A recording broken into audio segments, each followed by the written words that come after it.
ಆತ್ಮೀಯ H16 news ಅರ್ಥಾತ್ ತಮಗೆ ಸ್ವಾಗತ. ನಾನು ನಿಮ್ಮವ MI ಅಥವಾ ಮಲ್ಲಪ್ಪ ಜೋತಾವರ್. ಆತ್ಮೀಯರೇ, ಬೆಳಗಾವಿ ಜಿಲ್ಲೆಯ ಮೇಲೆ ಹಿಡಿದು ಸಾಧಿಸಬೇಕಾಗಿದೆ ಅನ್ನೋದು ಈಗಾಗಲೇ ಹಲವು ಚರ್ಚೆ ಆಗಿದ್ದದ. ಆದರೂ ಈಗ ಜಾರಕಿಹೊಳಿ ಸಹೋದರದಂತೆ ಹಿಡಿತ ಸಾಧನೆ ಇವತ್ತಿನ ಮಟ್ಟಿಗೆ ಸಾಧ್ಯ ಆಗಿದೆ. ಅದನ್ನು ಸಹಿಸಿಕೊಳ್ಳಾರದ ವಿರೋಧಿಗಳು ಇದ್ದಾರೆ, ಇಲ್ಲಂತಲ್ಲ. ಅದರಲ್ಲೂ ಕತ್ತಿ ಕುಟುಂಬದವರು ಅನ್ರಿ ಅಥವಾ ಸಹೋದರರಿಗಿಂತಲೂ ಮಕ್ಕಳಂತ ಹೇಳ್ರಿ, ಅವರು ಈ ದಿಶೆಯಲ್ಲಿ ಕತ್ತಿ ಸಹೋದರರ ಎದುರಾಳಿಯಾಗಿ ತಮ್ಮ ಹುಕ್ಕಿನ ಉಳಿಸ್ಕೊಳ್ಳೋ ಜೊತೆಗೆ ಈ ಜಾರಕಿಹೊಳಿ ಸಹೋದರರ ಮೈಂಡ್ ಡೈವರ್ಷನ್ ಮಾಡೋ ಸಲುವಾಗಿ ಅವರು ಗೋಕಾಕ್ ಮತ್ತು ಈ ನಮ್ಮ ಅರಮನೆ ಕ್ಷೇತ್ರ ಅಂದರೆ ಮುಳ್ಳು ಕ್ಷೇತ್ರ ಕಣ್ಣಿಟ್ಟಿದ್ದಾರೆ ತಿಂದು ಮಾತಾಡಿದ್ದು ಉಂಟು. ಅದರಲ್ಲಿ ಕಾರ್ಯರೂಪಕ್ಕೆ ನಡೆದದಂತ ಸುದ್ದಿಗಳು ಬರ್ತದೆ. ಈಗಾಗಲೇ ನಮ್ಮ ರಾಹುಲ್ ಜಾರಕಿಹೊಳಿ ಅವರು ಹುಕ್ಕೇರಿ ಕ್ಷೇತ್ರವನ್ನು ಸ್ಕೆಚ್ ಹಾಕಿದಾರೆ, ನಾವು ಅದರ ಎಂಟ್ರಿ ಆಗ್ಬೇಕಂತೇಳಿ ಸತೀಶ್ ಅವರು ಪ್ಲ್ಯಾನ್ ಮಾಡಿದ್ದಾರೆ. ಸುದ್ದಿಗಳು ಇದ್ದಾವೆ, ಹರಿದಾಡ್ತಾ ಇದ್ದಾವೆ ಸುದ್ದಿ ಮಾಧ್ಯಮಗಳಲ್ಲೇ. ಸಹಜದ ಅವ್ರಿಗೂ ಹುಕ್ಕೇರಿ ಮೇಲೆ ಕನ್ನದ ಜಮಖಂಡಿ ಜೊತೆ ಹುಕ್ಕೇರಿ ಜೋಡಿಸ್ಕೋಬೇಕು ಅನ್ನುವಂಥದ್ದು ಪ್ರಯತ್ನ ನಡೆದ. ಇದೆಲ್ಲ ನಡೆದಾಗ ಸಹಜದ ಅವರು ರಮೇಶ್ ಕತ್ತಿ ಅವರು ಸಹಿತ ಇವ್ರ ಕ್ಷೇತ್ರ ಮೇಲೆ, ಯಾಕಂದ್ರೆ ಈಗಾಗಲೇ ಸ್ವತಃ ಸತೀಶ್ ಅವರು ಹೇಳಿದ್ರೆ ನಾವೇನು ಬೀಲಿ ಹಾಕಿಲ್ಲರಿ ಅಂತೇಳಿ. ಗೋಕಾಕ್ ವಿಷಯದ ಬಗ್ಗೆ ಅಷ್ಟೊಂದು ಪಕ್ಕಾ ನ್ಯೂಸ್ಗಳು ಬರ್ತಾಯಿಲ್ಲ. ಬಟ್ ಅವ್ರಿಗೆ ಮೋಸ್ಟ್ಲಿ ಇಲ್ಲೇ ನಮ್ಮ ರಮೇಶ್ ಜಾರಕಿಹೊಳಿ ನೋಡಿದವಾಗೆ ಹಿಂದಿನ ಎಲೆಕ್ಷನ್ದಲ್ಲಿ ಒಳ್ಳೆಯ ಮತಗಳನ್ನು ತೆಗೆದುಕೊಂಡಂಥ ಕಡಾಡಿಯವರ ಮೇಲೆ ವಿಶ್ವಾಸ ಹೆಚ್ಚದನ್ನು ಕಾಣ್ತದೆ. ಮೋಸ್ಟ್ಲಿ ಕಡಾಡಿಯವ್ರಿಗೆ ಎನ್ಕರೇಜ್ ಮಾಡಿ ಅವ್ರ ಜೊತೆಗೆ ಇಲ್ಲಿ ಎಂಟ್ರಿ ಆಗ್ಬೋದೇನೋ, ಅಥವಾ ಇಲ್ಲ ರಾಜಕೀಯ ಒಂದು ಅಸ್ತಿತ್ವ ಪಡೆಯಲು ಪ್ರಯತ್ನ ಮಾಡಬಹುದೇನೋ ರಮೇಶ್ ಕತ್ತಿ ಅವರು. ಇದು ಮಾತುಗಳು ನಡೀತಾ ಇದ್ದಾವೆ, ಚಲ ಜವಾಬ್ದಾರಿ ಮಾತುಗಳು ನಡೆದಿದ್ದಾವೆ. ಇನ್ನು ಅದೇ ಕಾಲಕ್ಕೆ ಇವತ್ತು ಪೂರ್ತಿಯಾಗಿ ನಮ್ಮ ಬಾಲಚಂದ್ರ ಜಾರಕಿಹೊಳಿ ಅವರಂತೆ ಅರಮನೆ ಕ್ಷೇತ್ರವನ್ನು ಇವತ್ತು ತಮ್ಮ ಒಂದು ಪ್ರೀತಿ ವಿಶ್ವಾಸ ಸಹಾಯ ಸಹಕಾರಗಳ ಮೂಲಕ ಅಲ್ಲಿ ಜನರನ್ನು ಒಟ್ಟಿಗೆ ತಮ್ಮ ತೆಕ್ಕೆ ತೆಗೆದುಕೊಂಡಿದ್ದಾರೆ ಅಂತ ನಾವು ಅನೇಕ ಸಲ ಮಾತಾಡಿದ್ವಿ. ಮತ್ತು ಮಾಡಿದಾರಪ್ಪ ಅಂತ ಹೇಳ್ಬೇಕಾಗ್ತದೆ. ಎಲ್ಲ ದಿವಸದಲ್ಲೇ ನಮ್ಮ ಬಾಲಚಂದ್ರ ಜಾರಕಿಹೊಳಿ ಹೇಳ್ತಾರೆ ಜೋರದ. ಅಲ್ಲೇ ಒಂದೇನು ವಿಚಾರಪ್ಪ ಕತ್ತಿಯವರಿಗೆ ಅಂದರೆ, ತಮ್ಮ ಮನೆಯವರನ್ನು ಅಲ್ಲಿ ಕಣಕ್ಕಿಳಿಸ್ಬೇಕೋ ಅಥವಾ ವಿವೇಕರಾವ್ ಪಾಟೀಲ್ ಅವರು ಇಳಿಸ್ಬೇಕು ಅನ್ನುವಂಥದ್ದು. ವಿವೇಕರಾವ್ ಪಾಟೀಲ್ ಅವರು ರಾಜಕೀಯ ಸನ್ಯಾಸಿನಲ್ಲ, ಅವ್ರಿಗೂ ಅಲ್ಲಿ ಹೇಳ್ತದೆ ಕುರು ಸಮುದಾಯದ ನಮ್ಮ ಹಾಲು ಮತದವ್ರದ್ದು. ಅದೇ ಕಾಲಕ್ಕೆ ಇಲ್ಲೇ ಲಿಂಗಾಯತ ಮತಗಳಿದ್ದಾವೆ, ಅಲ್ಲಿ ಒಂದು ಸ್ವಲ್ಪ ಇದು ಎಷ್ಟು ಸ್ವಲ್ಪ ಕಡಿಮೆ ಅದ. ಆದರೂ ಅವರು ತಮ್ಮ ಒಳ್ಳೆಯತನದ ಸಹಾಯ ಸಹಕಾರದಿಂದ ಈಗ ಬಾಲ್ಯದವರು ಹಿಡಿದು ಸಾಧಿಸಿದ್ದಾರೆ.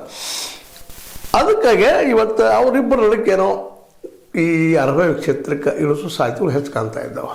ಮುಖ್ಯವಾಗಿ ಪವನ್ ಕತ್ತಿಯವರು ಇಲ್ಲಿ ಯಾಕೆ ಇಳಿಸಬಾರ್ದು ಅರಮನೆಯಿಂದ ಅನ್ನುವಂಥ ಮಾತುಗಳು.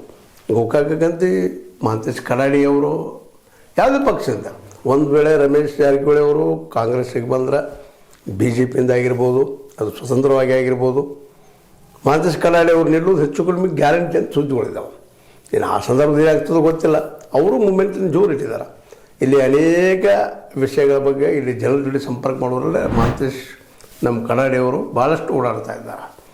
ಆ ಭಾಗದಲ್ಲಿ ಪವನ್ ಕತ್ತಿ ಅವರು ಸಹಿತ ನಿಧಾನಕ್ಕೆ ಅಲ್ಲಿ ಎಂಟ್ರಿ ಆಗ್ತಾ ಇದ್ದಾರೆ, ಭೇಟಿ ಆಗ್ತಾ ಇದ್ದಾರೆ, ಜನರ ಸಂಪರ್ಕ ಮಾಡ್ತಾ ಇದ್ದಾರೆ ಅಂತೇಳಿ ಸುದ್ದಿಗಳು ಬರ್ತಾ ಇದ್ದಾವೆ. ಅಂದ್ರೆ ಹುಕ್ಕೇರಿ, ಜಮಖಂಡಿ, ಗೋಕಾಕ್ ಮತ್ತು ನಮ್ಮ ಏನಪ್ಪ ಅಂತಂದ್ರೆ ಅರಬಾವಿ ಅಥವಾ ಮೂಡ್ಲಿಗಿ ಕ್ಷೇತ್ರಗಳಿಗೆ ರಾಜಕೀಯವಾಗಿ ಅತ್ಯಂತ ಏನಪ್ಪ ಅಂತಂದ್ರೆ ಜೋರ್ದಾರ್ ಹಾಟ್ ಇದ್ದಂಥ ಪ್ರದೇಶಗಳು.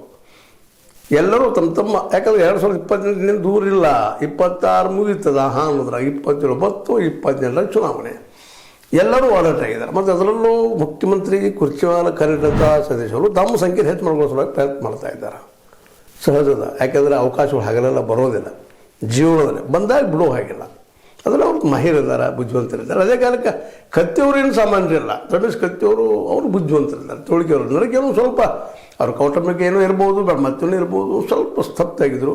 ಉಮೇಶ್ ಕತ್ತಿಯವ್ರು ತೀರುವ ತಕ್ಷಣ ಏನು ಮಾಡಬೇಕು ಅಂತ ತಿಳಿಲಾರ್ದ ಒದ್ದಾಡ್ತಿದ್ರು. ಮತ್ತೊಂದು ಕಾಲಕ್ಕೆ ಉಮೇಶ್ ಕತ್ತಿ ಅವ್ರು ಹಿಡಿತನು ನಮ್ಮ ಅರಮನೆ ಕ್ಷೇತ್ರದಲ್ಲಿ ಅದು ಲಿಂಗಾಯತ ಕಮ್ಯುನಿಟಿ ಮೇಲೆ ಭಾಳಷ್ಟು ಇತ್ತು ಅನ್ನೋದು ಅಷ್ಟು ಸತ್ಯದ. ಅವರು ಅಷ್ಟು ಪ್ರಯತ್ನ ಮಾಡಿದವರಿದ್ದಾರೆ ಆ ದಿಶೆಯಲ್ಲೇ. ಹೀಗಾಗಿ ಇವತ್ತು ಅವ್ರ ಬೇರುಗಳಲ್ಲಿದ್ದಾವೆ ಈ ಒಂದು ಅರಮನೆ ಕ್ಷೇತ್ರ. ಅದು ತಮ್ಮ ಕುಟುಂಬದ್ದು. ಇಲ್ಲೇ ಮಹಂತೇಶ್ ಕಡಾಡಿ ಅವರು ಜನಪರವಾದಂಥ ಹೇಳೋ ಅಗ್ದಿ ಮೌನವಾಗಿ ಅತ್ಯಂತ ಸರಳವಾಗಿ ಕೆಲಸ ಮಾಡ್ತಾ ಇದ್ದಾರೆ ಅಂತ ಸುದ್ದಿಗಳು ಬರ್ತಾ ಇದ್ದಾವೆ. ಅಂದ್ರೆ ಪವನ್ ಕತ್ತಿಯವರಿಗೆ ಆ ಭಾಗದಲ್ಲೇ ಮತ್ತು ಇನ್ನೂ ಒಂದೊಂದಿಷ್ಟು ಮಾತಾಡಿದರು ಅಲ್ಲಿ ಹಿರಣ್ಣ ಕಡಾಡಿ ಅವ್ರಿಗೆ ಯಾಕೆ ಮಾಡಬಾರ್ದು ಅನ್ನುವಂಥ ಮಾತಾಡ್ಬೋದು. ಅದು ಆಗ್ಬೋದೇನೋ, ಯಾಕಂದರೆ ಹಿರಣ್ಣ ಕಡಾಡಿ ಅವರು ಸಹಿತ ಇವತ್ತು ರಾಜ್ಯಸಭಾ ಸದಸ್ಯತ್ವ ಮುಗಿಲಿಕ್ಕೆ ಬಂದದ. ಅವ್ರಿಗಲ್ಲೇ ಅವರಂತೆ ಬಿ ಜೆ ಪಿ ಬಿಡೋ ಮನುಷ್ಯರಲ್ಲ, ಬಿ ಜೆ ಪಿ ಮೇಲೆ ಭಾಳ ಪ್ರೀತಿ ವಿಶ್ವಾಸ ಭಕ್ತಿ ಅದ ಅವ್ರಿಗೆ, ಪಾರ್ಟಿ ಚೇಂಜ್ ಮಾಡೋಂಥವ್ರಲ್ಲ. ಹೀಗಾಗಿ ಅವ್ರಿಗೆ ಎಷ್ಟು ಮಟ್ಟಿಗೆ ಟಿಕೆಟ್ ಸಿಗ್ತದೆ ಗ್ಯಾರಂಟಿ. ಯಾಕೆ ಈಗಾಗಲೇ ಬಿ ಜೆ ಪಿಯ ಬಾಲಚಂದ್ರ ಜಾರಕಿಹೊಳಿ ಇದ್ದಾರೆ. ಹೀಗಾಗಿ ಅಲ್ಲೇ ಅವ್ರನ್ನ ತೆಗೆದು ಹಾಕಿ ಇನ್ನೊಬ್ರಿಗೆ ಕೊಡೋದಷ್ಟು ಮಾತಿಲ್ಲ. ಯಾಕಂದ್ರೆ ರಾಜ್ಯ ಮಟ್ಟದಲ್ಲಿ ಒಳ್ಳೆ ಹೆಸರು ಮಾಡಿದಂಥವ್ರು ಅದಾರ ಬಾಲಚಂದ್ರ ಜಾರಕಿಹೊಳಿ ಅವರು. ಹೀಗಾಗಿ ಅಲ್ಲೇ ಈರನ್ನ ಕನ್ನಡಿಯವ್ರಿಗೆ ಸಿಗ್ತದೋ ಇಲ್ಲೋ ಗೊತ್ತಿಲ್ಲ, ಬಟ್ ಅದು ಗೊತ್ತಿದ್ದು ಮತ್ತೊಂದು ಕಾರಣಕ್ಕೆ ಪವನ್ ಕತ್ತಿಯವ್ರನ್ನ ಮತ್ತು ಅದೇ ಕಾಲಕ್ಕೆ ವಿವೇಕರಾವ್ ಪಾಟೀಲ್ ಇಬ್ಬರಲ್ಲಿ ಯಾರಾದರೂ ಅಲ್ಲಿ ಪ್ರಬಲವಾಗಿ ಸ್ಪರ್ಧೆ ಮಾಡಬಹುದು ಅಂತೇಳಿ ಸುದ್ದಿಗಳು ಬರ್ತಾ ಇದ್ದಾವೆ. ಮತ್ತು ಅದಕ್ಕಾಗಿ ಗ್ರೌಂಡ್ಸು ರೆಡಿ ಮಾಡ್ತಾ ಇದ್ದಾರೆ, ಜನಸಂಪರ್ಕ ಮಾಡ್ತಾ ಇದ್ದಾರೆ ಅನ್ನುವಂಥ ವಾರ್ತೆಗಳಿದ್ದಾವೆ.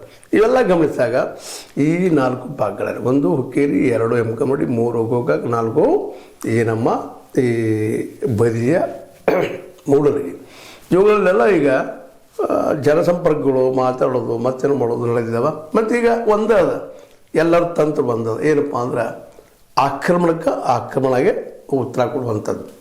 ಮತ್ತು ಅದೇ ಕಾಲಕ್ಕಿಲ್ಲೇ ಹಿಂದುಳಿದ ಮತ್ತು ಮುಂದುವರೆದ ಇವು ಬಂದಿದ್ದಾವೆ. ಇವತ್ತು ಆ ದಿಶೆಯಲ್ಲೂ ಹಿಂದುಳಿದ ಸಮುದಾಯವನ್ನು ತಮ್ಮ ತೆಕ್ಕೆ ತೆಗೆದುಕೊಳ್ಳೋದ ಪ್ರಯತ್ನ ಜಾರಕಿಹೊಳಿ ಸಹೋದರರು ಮಾಡ್ತಾ ಇದ್ದಾರೆ. ಯಾಕಂದ್ರೆ ಅವರು ಮ್ಯಾಕ್ಸಿಮಮ್ ಇದ್ದಾರೆ. ಹಿಂದುಳಿದಪ್ಪ ಅಂದರೆ ಕೇವಲ ಎಸ್ ಟಿ ಅವ್ರು ಕಡಿಮೆ ಇರ್ಬೋದು ನಮ್ಮ ಆದಿವಾಸಿಗಳದ್ದು, ಬಟ್ ಇನ್ನುಳಿದೆಲ್ಲ ಒ ಬಿ ಸಿ ಜನ ಇದ್ದಾರೆ. ಕುರುಬರಾಯಿತು, ಉಪ್ಪಾರ ಸಮುದಾಯದವರಾಯಿತು, ಮುಂದೆ ಲಿಂಗಾಯತರಂತೆ ಹೈಯರ್ ಕಾಸ್ಟ್ ಬಂದರು, ಅವರಲ್ಲಿ ಸಹಿತ ಬಂದು ಒಕ್ಕಟ್ಟದ. ಬಟ್ ಉಳಿದನ್ನು ಎಲ್ಲನೂ ಈಗಾಗಲೇ ಮತ್ತು ಮೊನ್ನೆಯ DCC ಬ್ಯಾಂಕ್ ಚುನಾವಣೆಯಲ್ಲಿ ಸ್ಪಷ್ಟವಾಗಿ ನಾವು ಲಿಂಗಾಯತ ವಿರೋಧಿ ಅಲ್ಲ ಅನ್ನುವಂಥ ಮೆಸೇಜನ್ನು ಕೊಟ್ಟಿದ್ದಾರೆ ಜಾರಕಿಹೊಳಿ ಸಹೋದರರು ಜೊಲ್ಲೆ ಅವರನ್ನು ನೇಮಿಸುವ ಮೂಲಕ. ಹೀಗಾಗಿ ಈ 4 ಭಾಗಗಳಲ್ಲೇ ಲಿಂಗಾಯತ ಸಹಿತ ಯಾವ ಪ್ರಮಾಣದಲ್ಲಿ ಕತ್ತಿಯವರ ಜೊತೆಗೆ ಮತ್ತು ಇನ್ನುಳಿದ ಜೊತೆಗೆ ಹೋಗ್ಬೇಕಾಗಿತ್ತು ಅವ್ರು ಇಲ್ಲ ಅನ್ನೋಂಥ ಮಾತುಗಳಿದ್ದಾವೆ.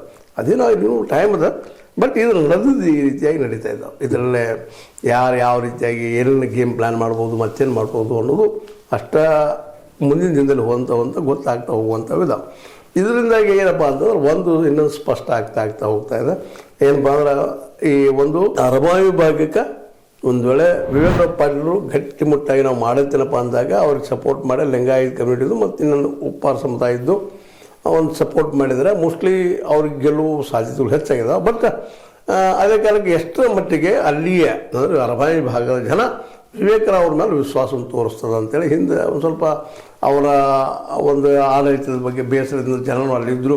ಬಟ್ ಆದರೂ ಇಲ್ಲಿ ಜಾತಿ ಕೆಲಸ ಮಾಡೋದ್ರಿಂದಾಗೆ ಅದು ಯಾವ ರೂಪ ಪಡೀತದೆ ಗೊತ್ತಿಲ್ಲ. ಬಟ್ ಇವೆಲ್ಲದರೂ ದೃಷ್ಟಿಕೋನ ನೋಡಿದಾಗ, ಎಲ್ಲ ಡೆವಲಪ್ಮೆಂಟ್ ನೋಡಿದಾಗ ಸುಲಭವಾಗಿ ಸಲ ಜಾರಕಿಹೊಳಿ ಸಹೋದರರು ತಮ್ಮ ಸ್ಥಾನಗಳನ್ನು ಉಳಿಸ್ಕೊಳ್ತಾರೆ ಅನ್ನೋಂಥ ಒಂದಿಷ್ಟು ಪ್ರಶ್ನೆಗಳು ಇದ್ದರೂ ಸಹ ಅವರು ಈ ಚುನಾವಣೆ ಗೆಲ್ಲುವುದರಲ್ಲ ಈ ಇದನ್ನು ಉದ್ದಿಮೆ ಮಾಡ್ಕೊಂಡಿದ್ದಾರೆ. ಅವರು ಯಾವ ರೀತಿ ಗೆಲ್ಲಬೇಕು ಏನು ಸ್ಟ್ರಾಟಜಿಗಳನ್ನು ಮಾಡೋದ್ರಲ್ಲ ಅವ್ರ ಮನೆ ಉದ್ಯೋಗನ how to win the elections ಮಾಡ್ಕೊಳ್ಳೋದ್ರಿಂದಾಗೆ ಮತ್ತು ಸ್ವತಃ ಬುದ್ಧಿವಂತರಿರೋದ್ರಿಂದಾಗೆ ಅವ್ರದ್ದಿಂದವರು ಈ ಎಲ್ಲದನ್ನು ಕಣ್ಣಿಟ್ಟಿದ್ದಾರೆ. ಬಟ್ ಇವತ್ತು ಮಾತ್ರ ಮತ್ತೊಂದು ಹೇಳ್ಬೇಕಾಗ್ಯದ.